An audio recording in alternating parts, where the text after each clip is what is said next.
ശശി തരൂരിനെ കൂട്ടിപ്പിടിച്ചു KPCC president K Sudhakaran. Tharoor പാർട്ടിക്ക് വലിയ പ്രശ്നമൊന്നും ഉണ്ടാക്കിയില്ലെന്ന് സുധാകരൻ പറഞ്ഞു. നേതൃത്വത്തിലിരുന്ന് പറയാൻ പാടില്ലാത്തതാണ് തരൂർ പറഞ്ഞത്. പക്ഷേ അതിന്റെ പേരിൽ തൂക്കിക്കൊല്ലാൻ പറ്റില്ല. DYFI പരിപാടിയിൽ തരൂർ പങ്കെടുക്കില്ലെന്നും സുധാകരൻ പറഞ്ഞു. ഒരു പ്രസ്താവന നടത്തിയതിന്റെ അകത്ത് ഒരു നേരിയ ഒരു പ്രശ്നം വന്നപ്പോ അത് അവിടെ സപ്രസ് ചെയ്യാന്നുള്ളത് നമ്മുടെ ഉത്തരവാദിത്വമല്ലേ? നമ്മളെ നേതാക്കന്മാര് ഞാൻ വിളിച്ചിരുന്നല്ലോ ശശിയെ. ഒരു വലിയ പരാതിയൊന്നും അങ്ങനെ അത്ര വലിയ കഷ്ടമൊന്നും പറഞ്ഞിട്ടില്ല പുള്ളി. അതിന് മാത്രമുള്ള ദ്രോഹമൊന്നും അയാൾ ചെയ്തിട്ടൊന്നുമില്ല. അദ്ദേഹം അതിന്റെ അകത്ത് ഒരു അർദ്ധസത്യമുണ്ട് എന്നുള്ള മട്ടിലാണ് അദ്ദേഹത്തിന്റെ സംസാരം. അത് അദ്ദേഹത്തിന്റെ കാഴ്ചപ്പാടാണ്. അല്ല, പ്രശ്നമില്ല എന്ന് പറഞ്ഞാൽ പറയാൻ പാടില്ല എന്നുള്ളത് കോൺഗ്രസിന്റെ നേതൃത്വം എന്ന നിലക്ക് പറയാൻ പാടില്ലായിരുന്നു.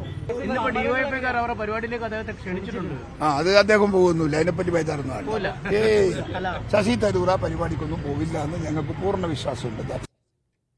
മുഹമ്മദ് അസ്ലം വിവരങ്ങൾ നൽകും. അസ്ലം, തരൂർ പാർട്ടിക്കുണ്ടാക്കുന്ന വെല്ലുവിളിയിൽ KPCC അധ്യക്ഷന്റെ നിലപാട് എന്താണ് ഇപ്പോൾ?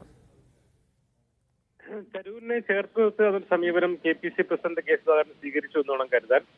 നേരത്തെ അദ്ദേഹത്തിനെ വിമർശിച്ചപ്പോഴും തരൂരിനെ പറയാതെ CPM-ന്റെ നയങ്ങളെ വിമർശിക്കുന്നു, അല്ലെങ്കിൽ സർക്കാരിനെ വിമർശിക്കുകയാണ് ചെയ്തത്. ഇത്തവണ കുറച്ചുകൂടി മറികടന്നുകൊണ്ട് തരൂർ പാർട്ടി സ്ഥാനത്ത് നിന്നുകൊണ്ട് പറയാൻ പറ്റുന്നതല്ല പറഞ്ഞത്. പക്ഷെ എങ്ങനെ പറഞ്ഞു എന്ന ഒറ്റ കാര്യത്തിന്റെ പേരിൽ അയാളെ തൂക്കിക്കൊല്ലാനില്ല, അതായത് തള്ളിക്കളയാനില്ല എന്നൊരു സമീപനം തന്നെയാണ് സുധാകരൻ സ്വീകരിച്ചത്.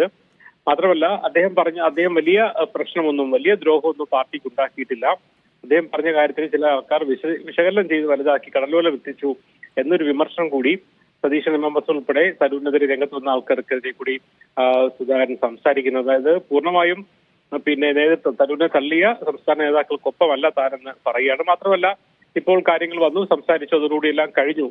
DYFI പരിപാടിയൊന്നും തരൂർ പങ്കെടുക്കില്ല എന്നുകൂടി പറഞ്ഞുകൊണ്ട് ആ പ്രശ്നങ്ങൾ അവസാനിച്ചു എന്ന് ഒരു വശത്ത് പറയുന്നു. അതേസമയം അദ്ദേഹത്തിന്റെ ഒരു ലേഖനത്തിന്റെ പേരിൽ മാത്രം തരൂരിനെ പൂർണ്ണമായി തള്ളേണ്ടതില്ല എന്നൊരു സമീപനമാണ് KPCC അധ്യക്ഷൻ കെ സുധാകരൻ സ്വീകരിക്കുന്നത്.